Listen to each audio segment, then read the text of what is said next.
ఓం శ్రీ గురుభ్యో నమ గం గణాధిపతయే నమ. ఈరోజు మనము మార్చి మాస ఫలితాలలో అంతర్భాగంగా అన్ని పక్షాలకు ఈ పక్షంలో జరుగు అలాగే మాసంలో జరుగు మార్పులను, గ్రహాల అనుకూలతను, వ్యతిరేకతను చూసుకొని భావాలు విశ్లేషించటము, ఏది మనకు మంచిగా జరుగుతుంది చెడగా జరుగుతుంది తెలుసుకుందాము. గ్రహస్థితి తీసుకున్నట్లయితే శుక్రుడు వచ్చేసి మేషరాశిలో ఉన్నారు. గురువు వచ్చేసి మిథున రాశి సంచారం వక్రత్యాగం అయిపోయింది. కేతువు చంద్రుడు వచ్చేసి సింహరాశి సంచరిస్తున్నారు. కుజుడు రాహువు బుధుడు వచ్చేసి ఈ యొక్క కుంభరాశిలో సంచరిస్తున్నాడు. శని రవి శుక్రుడు వచ్చేసి మీనరాశిలో ఉన్నారు. అలాగే ఈ యొక్క మనకు 1వ తేదీ మార్చి మాసంన మీనంలోకి శుక్రుడు వచ్చాడు. ఆ మాసం మొత్తం అక్కడే ఉన్నాడు. అలాగే 14/3/26 మిథునంలో గురువు వక్రత్యాగమయ్యాడు. 14/4/26 రవి మీనరాశిలోకి రవి వచ్చారు. 25/3/26 మేషరాశిలోకి శుక్రుడు వచ్చారు.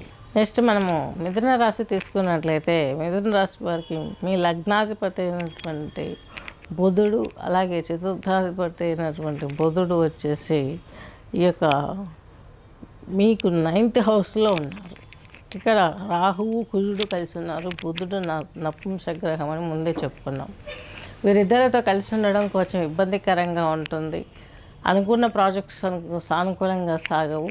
కాకపోతే గాడ్ గ్రేస్ ఏమైందంటే మీకు సప్తమ దశమాధిపతి అయినటువంటి కేంద్రాధిపత్యమైనటువంటి అయినటువంటి బృహస్పతి కేంద్ర దృష్టితోటి మీ యొక్క సప్తమ దశమ స్థానాన్ని చూస్తున్నారు. తద్మూలకంగా మీకు ఆరోగ్యం బాగుంటుంది. సొసైటీలో మంచి పేరు వస్తుంది. ఎవరైనా చూడండి, గురుబలం బాగా ఉన్న వాళ్ళకైతే పెళ్ళిళ్ళు కూడా చక్కగా అవుతాయి. పుత్ర సంతానం కలుగుతుంది. తీర్థయాత్ర పురాణాల వీటిపైన ఆకర్షణ ఉంటుంది. వాటైంది తప్పించి ఉంటారు. ఈయన బృహస్పతి మనకు దేవగురువు కాబట్టి ఈ బృహస్పతి వల్ల మీకు మంచి జరుగుతుంది. మిథున రాశి వారికి తన స్వక్షేత్రాన్ని చూస్తున్నారు కాబట్టి టూరిజం వెళ్ళే అవకాశం కూడా ఉంది. మీకు ఉద్యోగం విషయంలో కూడా చాలా వరకు హెల్ప్ఫుల్ జరిగే అవకాశం చాలా స్పష్టంగా గోచరిస్తుంది బృహస్పతి వల్ల.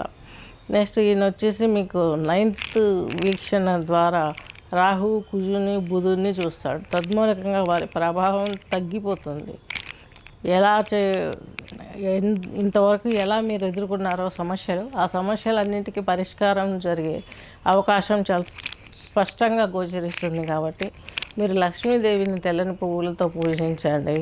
అలాగే అమ్మవారికి నైవేద్యాలు పెట్టండి. అమ్మవారికి పాయసము కొంచెం చేసి ప్రతి శుక్రవారం నైవేద్యం పెట్టినట్లయితే మీకు ఆమె కరుణా కటాక్షం దొరుకుతుంది. ఇలా 7 వారాలు 9 వారాలు పాటించి ఒక మంచి పండు ముత్తైదువులు ఎవరైనా ఉంటే వాళ్ళని తీసుకువచ్చి వాళ్ళకి చీర బ్లౌజ్ పెట్టేసి భోజనం పెట్టి 3 ముత్తైదులకి అలా ఆశీర్వాదం తీసుకుంటే మీకు చాలా మంచి జరిగే అవకాశం చాలా స్పష్టంగా గోచరిస్తుంది. స్వస్తి.